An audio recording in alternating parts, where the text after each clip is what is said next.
오늘 우리에게 주신 하나님의 말씀은 고린도전서 5장 9절에서 13절 말씀이 되겠습니다. 고린도전서 5장 9절에서 13절 말씀입니다. 신약성경 268면에 고린도전서 5장 9절에서 13절 말씀이 되겠습니다. 9절부터 교독하시고 13절은 함께 읽도록 하겠습니다. 내가 너희에게 쓴 편지에 음행하는 자들을 사귀지 말라 하였거니와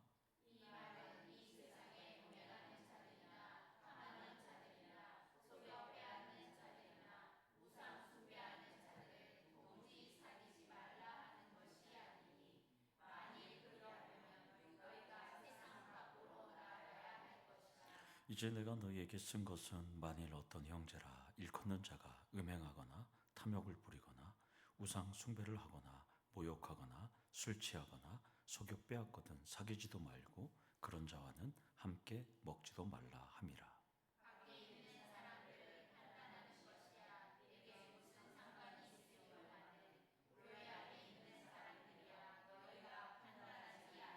함께 읽겠습니다. 밖에 있는 사람들은 하나님이 심판하시려니와 이 악한 사람은 너희 중에서 내쫓으라. 아멘. 우리 옆에 계시면 인사하겠습니다. 사랑합니다. 축복합니다. 사랑합니다. 축복합니다. 아멘. 아멘. 네, 감사합니다. 한자성어로 양자택일은 두 가지 가운데서 하나를 선택하는 것을 양자택이라고 합니다. 인간은 창조 이후부터 끊임없이 양자택일을 하는 삶을 살았습니다. 하나님이냐 선악과냐 그런 갈림길에서 우리는 선악과를 선택을 했죠. 결국 우리는 돌이킬 수 없는 길을 걷게 되었습니다. 다른 나라들도 보면 미국이나 중국을 선택해야 될지 갈림길에 놓여 있기도 합니다. 줄타기를 계속하고 있죠. 남자의 경우에는 병역 면제냐 병역이냐의 문제를 놓고 아주 고민을 빠지니까 부모님들은 원정 출산을 하기도 합니다. 유명 연예인, 이름은 되지는 않겠지만 미국과 한국의 국적을 가진 분은 미국을 선택해서 결국 지금도 돌아오지 못하고 있는 그런 분도 있습니다. 물론 세상을 판단할 때 흑백 논리 또 양자택일의 방식으로 재단하는 것은 오히려 갈등과 혼란을 부추긴다는 그런 비판을 받을 수는 있습니다. 그러나 최대한 잔인한 결론은 드러내지 않고 화합하고 통합을 추구하면서 예수를 믿지 않는 분들에게 예수의 길을 걸어가라고 우리는 말씀해야 되는 것은 분명하죠. 그러나 어쩔 수 없이 성경은 흑백 논리인 것은 분명합니다. 천국 아니면 지옥이기 때문이죠. 인간에게는 양자택일을 선택할 수밖에 없는 슬픈 상황이 숙명이기도 합니다. 바울도 고린도 교인들에게 부도덕한 교인들을 출교하고 또 그 출교에 대한 신학적인 기초를 지난주까지 우리가 살펴봤습니다. 본문은 거룩함을 강조하면서 부도덕한 사람을 내어 쫓으라고 지금 명령하고 있습니다. 바울의 권면을 고린도 교회가 어떻게 받아들이고 어떤 선택을 했는지는 우리는 알 수가 없어요.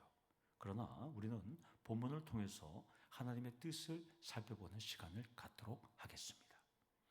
지난주에 살펴본 대로 바울은 성적으로 부도덕한 자들을 비판하는 목적이 아니라 그들을 방치하는 수수방관하는 고린도 교인들을 지금 질책하고 있습니다. 9절에 내가 너희에게 쓴 편지에라는 이 구절이 참 재밌어요.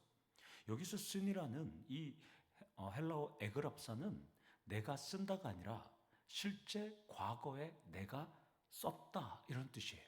그러니까 바울은 이 고린도전서를 쓰기 전에 이미 벌써 다른 편지를 고린도 교회에 보냈다는 것을 지금 의미합니다. 거기에도 질책을 했어요. 그런데 고린도 교회는 편지를 받았음에도 불구하고 요지부동했던 거예요. 그래서 고린도전서를 다시 한번 쓰니까 이건 두 번째 편지가 되는 것이거든요. 첫 번째 편지는 남아있지는 않아요. 그래서 바울은 성적으로 도덕한 자들을 출교하라는 명령을 다시 한번 하고 출교의 기초가 되는 신학을 정리해서 이 고린도전서를 다시 보내던 것이었습니다.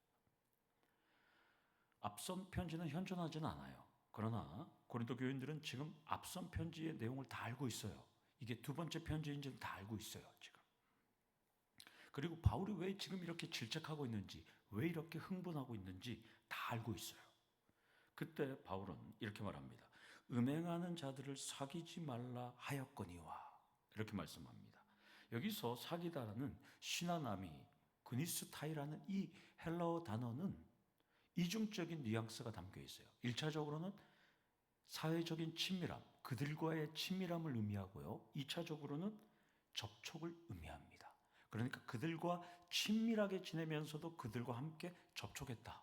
왜 너희들은 그들과 계속 사귀고 있느냐? 이렇게 말하고 있습니다.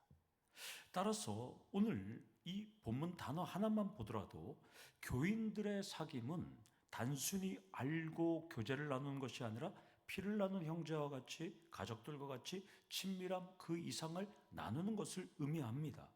그런데 그러다 보니까 고린도 교인들은 교인들의 죄와 잘못을 알고 있어도 모른 척했고, 문제 삼기보다는 좋은 게 좋은 거라고 수수방관하게 되었던 거예요.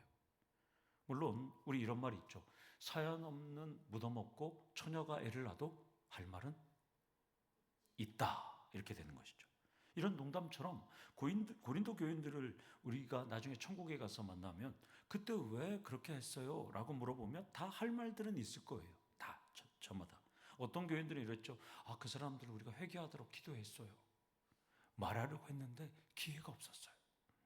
말했는데 달라지지 않았어요. 이런 사람들도 있을 것입니다. 그러나 분명한 점은 사도 바울은 지난번 서신에서 음행하는 자들을 사귀지 말라고 경고하였음에도 고린도 교인들은 변화가 없었다는 것입니다. 이제 바울은 부도덕한 자와의 관계를 좀 끊으라고 명령합니다. 더 이상 선과 악 사이에서 주저하지 말라고, 제발 내 권면을 들으라고 지금 말씀하고 있습니다. 여기서 첫 번째 포인트로 선과 악 사이에서 양자택일을 확실히 하셔야 합니다. 고린도 교인들처럼 그놈의 정 때문에, 그놈의 의리 때문에 이러다가 구원도 잃고 신앙도 다 잃는다는 것입니다. 지속적으로 뻔뻔스러운 죄를 짓는 사람들과는 의도적으로 결별하셔야 한다는 것입니다. 선과 악 사이에서 양자택일인 선을 택하시는 우리 수요 예배에 우리 성도님들 되기를 축원합니다. 그러면서 바울은 부도덕한 자와 사귀지 말라는 권면을 고린도 교인들이 세상 사람들은 부도덕하잖아요. 그러니까 이 말을 세상 사람들과 아예 사귀지 말라는 명령으로 해석할 수 있기 때문에 부연 설명해요.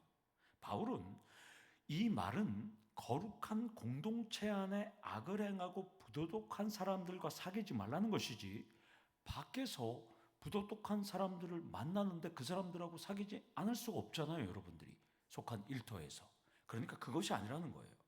그래서 바울은 복음 전파의 대상인 세상 사람들을 도무지 만나지 말라는 것이 아니에요.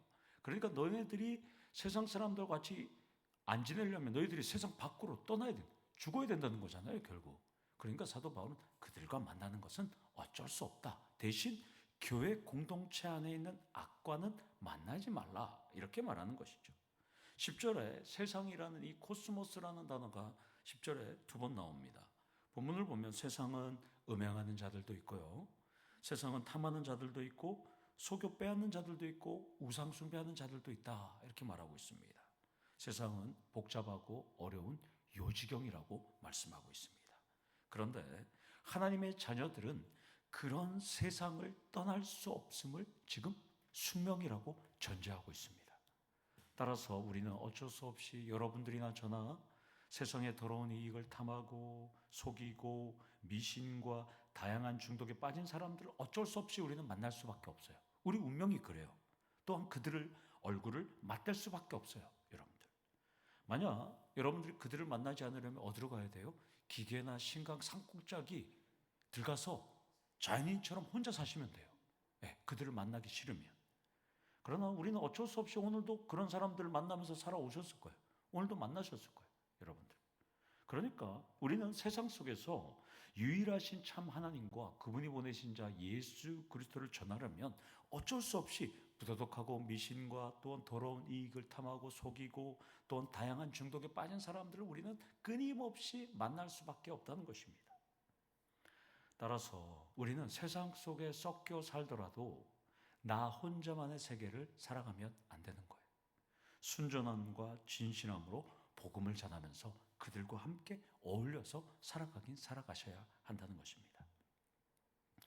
오늘 밤에 신천지 교주 이만희가 지금 오늘 구속영장 심사를 받았잖아요. 이제 오늘 밤 한 12시나 새벽에 결정이 나겠죠. 95세인데 오늘 밤에 이단 사이비 문제를 떠나서 이 신천지는 대표적인 종교 유착 사건이 되는 거잖아요. 종교는 종교로서의 선을 지켜야 되는데 세상 속에서 복음이 아닌 종교단체, 자신들의 이익을 추구하기 위해서 신천지는 각 정당에 막 교인들을 각 정당이 다 가입시켰어요. 결국 진흙탕이 되었던 것입니다. 그래서 저는 오늘 이 본문과 또한 이 신천지나 이런 것을 통일교만 보더라도 세상과 섞여서 진흙탕을 살면 안 된다는 것을 깨닫게 됩니다. 따라서 오늘 이 본문 속에서 우리가 두 번째 포인트로 깨달아야 될 것은 세상 속에 섞여 살더라도 하나님의 자녀라는 정체성은 잊지 마셔야 한다는 것입니다. 우리는 대한민국 국민인 것은 분명합니다. 그러나 우리는 또 하나님 나라의 국민입니다. 천국 시민이죠. 이것을 결코 잊지 마셔야 되는 거예요.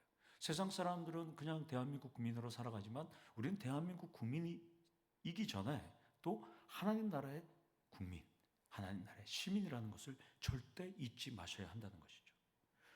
주일 설교처럼 우리는 잠시 광야인생대학 고생학과에 우린 잠깐 다닐 뿐입니다. 우리는 이 땅에서 거류민이고 나그네일 뿐입니다. 영원한 하나님 나라가 본향이기 때문에 이 땅에서 우리는 경계선을 분명히 지키셔야 한다는 것입니다. 11절에 음행만이 아니라 6가지 악덕목이 나옵니다. 2000년 전 바울 당시나 지금이나 이 6가지 악덕목을 보니까 동일해요. 세상은 변하고 시간은 흘러도 2000년이 지났는데도 달라지지 않아요. 2000년 전에 이 악덕목이 2000년 전만 있는 것이 아니라 지금은 더하면 더했지 덜하지는 않는다는 것이죠. 여기서 재미있는 점은 바울은 하나님의 자녀들이 결코 세상을 피해서 살 수 없다는 것을 강조하기 위해서 이 세상 밖으로 나가 살아야 한다 이렇게 말합니다. 결국 우리는 이 세상에서 살 수밖에 없어요. 그런데 바울은 교회 내에 음행한 자들, 부도덕한 자들, 악한 자들을 두면 물들기 때문에 교회 안에는 두지 말라 이렇게 말하고 있는 것이죠. 세상 밖에서는 피할 수 없지만 교회 안에서는 피해야 된다 이렇게 말하고 있습니다. 따라서 오늘 이 말씀을 통해서 여러분들과 조금 나누고 싶은 말씀이 있었어요. 여기서 살펴볼 내용은 이단과 사이비는 특징이 있어요. 세상과 단절하라고 지시합니다. 그래서 인터넷도 하지 말고 또 집단생활도 하고 또 가급적 부모와 멀리 떨어져서 자신들이 지시한 곳에 가서 생활하는 것. 이게 이단과 사이비의 특징이잖아요. 그리고 외부의 소통도 철저히 차단합니다. 과거에 제 직원 아드님이 대순진리에 빠져서요. 어느 시설에 들어갔어요. 제가 거기를 관리를 했는데요. 저한테 와서 저 안에 있으니까 저기 들어가서 아들을 좀 빼달라는 거예요. 근데 막 들어갈 수 없거든요. 걔네들이 거부하면 못 들어가요. 그래서 제가 어디서 왔습니다 하고 신분증을 보여주고 그 안에 시설을 좀 점검을 해야 됩니다 하고 시설을 점검하면서 제 마음속에는 뭐예요? 그 아들을 찾아야 되는데 엉뚱하게 쫙 이렇게 하다가 이제 좀 친밀해진 다음에 차를 한 잔 먹으면서 혹시 어떤 학생이 여기 있지 않습니까 하니까 여기 있다가 얼마 전에 다른 곳으로 갔습니다 그러더라고요. 결국 이제 그 아들은 다른 데 가서 찾았는데요. 여러분들도 가족과 지인들을 차단하는 곳이 있다면 일단 의심부터 하셔야 합니다. 따라서 교회라고 하면서도 세상을 떠나서 집단 생활을 하게 하고 가족과 직장과 사회 공동체를 멀리하도록 한다면 정통 교회는 아닙니다. 바울은 세상은 음행과 탐욕과 우상숭배와 모욕과 강탈이 가득한 것은 맞지만 우리는 어쩔 수 없이 그 세상에 살아가는 존재라고 말하고 있습니다. 그러니까 11절에서 바울이 말하고자 하는 것은 세상은 범죄와 부정이 가득한 곳은 맞지만 교회 공동체는 세상과 구별된 곳이라고 말씀하고 있는 것입니다.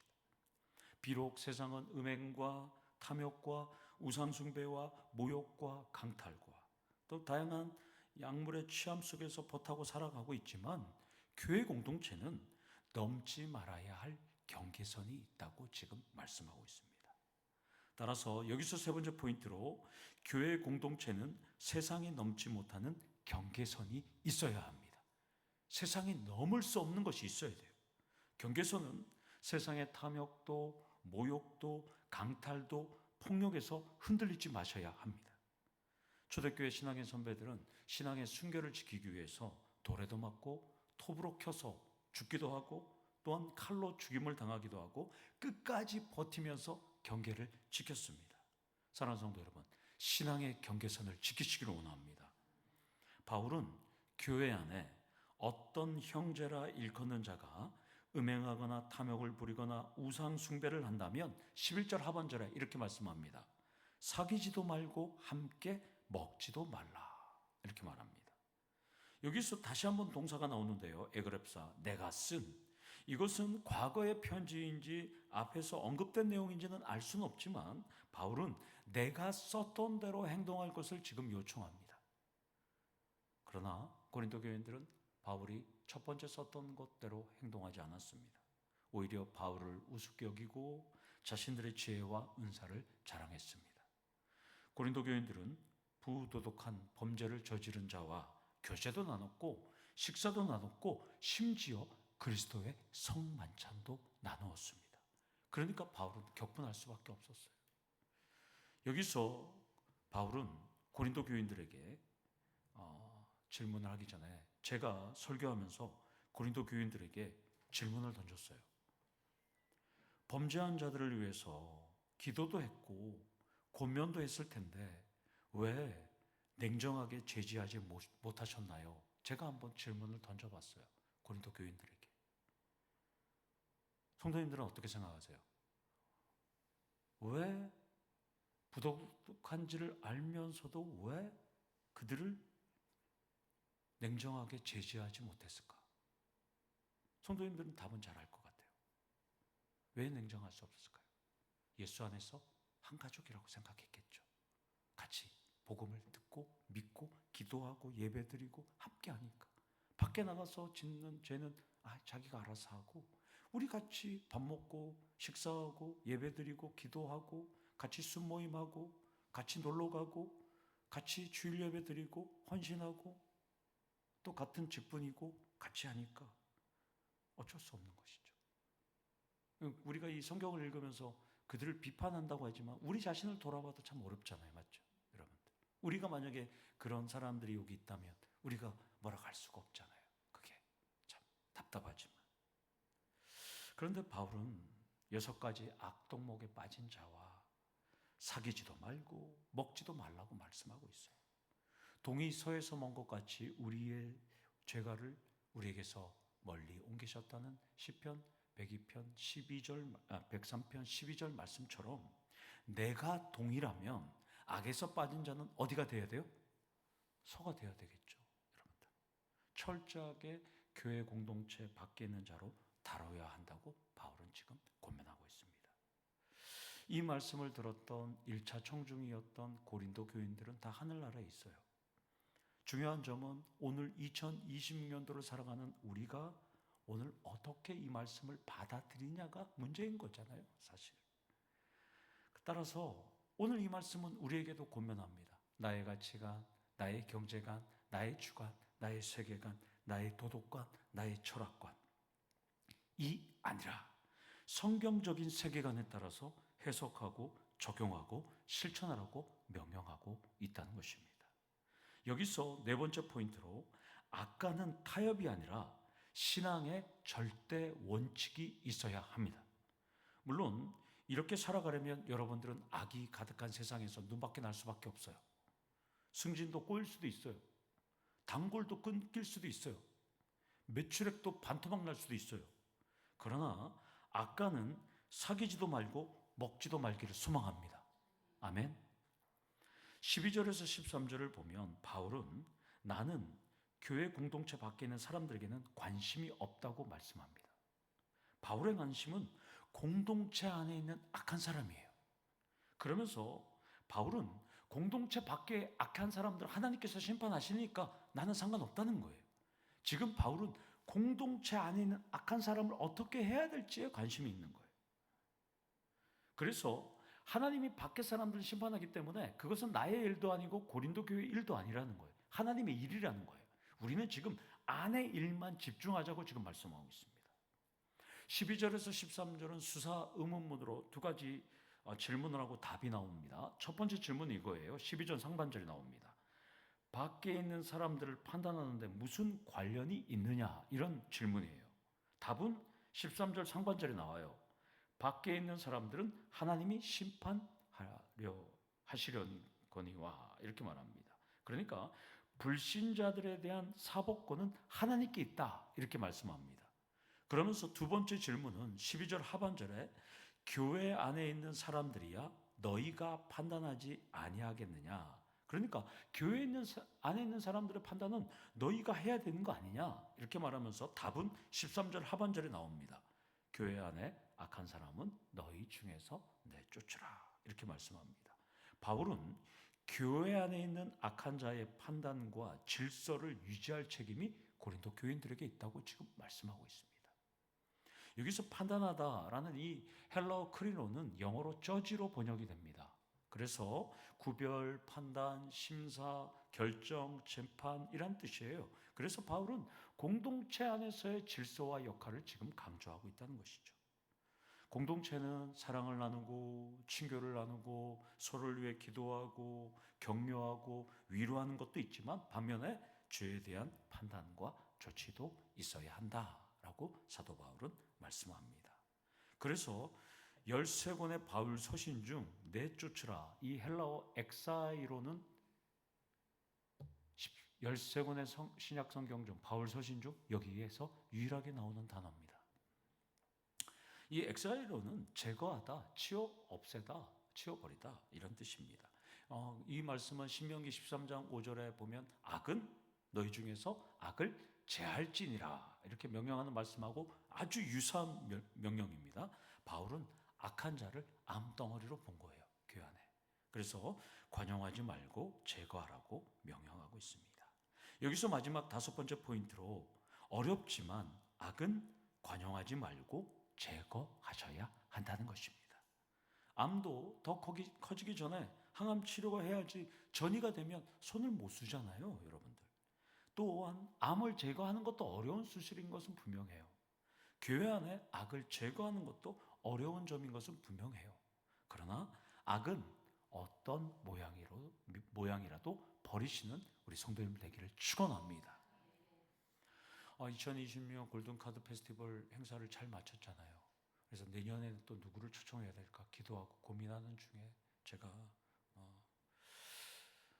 포항 출신의 찬양 사역자, 영일대에서 버스킹 하던 임선주 찬양 사역자를 제가 초청하게 됐습니다. 3주 전에 제가 연락을 했어요. 그래서 통화를 했어요. 그랬더니까 서울에 있더라고요. 지금 서울에서도 일주일에 한 번씩 버스킹 하더라고요. 그러면서 우리 교회를 좀 왔으면 좋겠다고. 내가 다른 곳에 있을 때 우리 찬양 사역자 한번 보고 싶었는데 왜 가셨냐고. 그러니까 막 웃더라고요. 그러면서 내년에 우리 교회 왔으면 좋겠다니까 일정을 막 보더니 됩니다. 그래서 내년에 오기로 했습니다. 그러면서 저보고, 제가 팬이라 그러니까 저보고 구독자냐고 물어보더라고요. 그래서 원래 제 구독자 안 하거든요. 구독은 안 하는데 구독했어요. 구독을 해갖고 그렇게 했는데요. 올해 새생명 축제 오실 지선 사역자, 찬양 사역자급이잖아요. 임선주 찬양 사역자가 언니가 포항에 있다 그러더라고요. 그래서 언니 포항 집에서 주무시고 교회로 오기로 했는데 이분이 2022년도에 다니엘 기도회 강사였었거든요. 그래서 그리고 2023년도와 2024년도에는 또 지선도 했었는데요. 저한테 이렇게 하더라고요. 목사님, 기도하면서 열심히 준비하겠습니다. 그러더라고요. 오늘 설교 제목이 무엇을 원하느냐입니다. 임선주 찬양사역자가 기도로 준비한다니까 담임 목사는 하나님께서 저에게 무엇을 원하느냐고 물으신다면 이 자리가 가득 차기를 원합니다. 라고 대답할 겁니다. 내년 이맘때까지 이 자리를 가득 차서 좋은 찬양 사역자와 또 많은 분들이 와서 하나님의 영광을 돌리시기를 원합니다. 본문은 선과 악 중에 무엇을 선택할지를 묻고 있습니다. 모든 심판은 하나님이 하시겠지만 여러분들은 선을 택하고 하나님 영광을 택하시기를 소망합니다. 그럴 때 우리 하나님은 여러분들에게 한량없는 은혜를 베푸실 것입니다. 바울과 오늘 이 말씀했던 모든 것, 교회 공동체가 어떤 역할을 하는지 여러분들이 잘 생각해서 앞으로도 교회 공동체를 세우는데 함께 협력해 주시는 우리 더 좋은 교회, 우리 기도의 용사들 되시기를, 예배의 용사들 되시기를 간절히 축원합니다. 아멘. 기도하겠습니다. 하나님 아버지, 무엇을 원하느냐 물으신다면 선을 원한다고 답하는 우리 성도님들 되기를 원합니다. 하나님 지혜 주시고 능력을 허락하여 주시옵소서. 예수님 이름으로 기도드리옵나이다.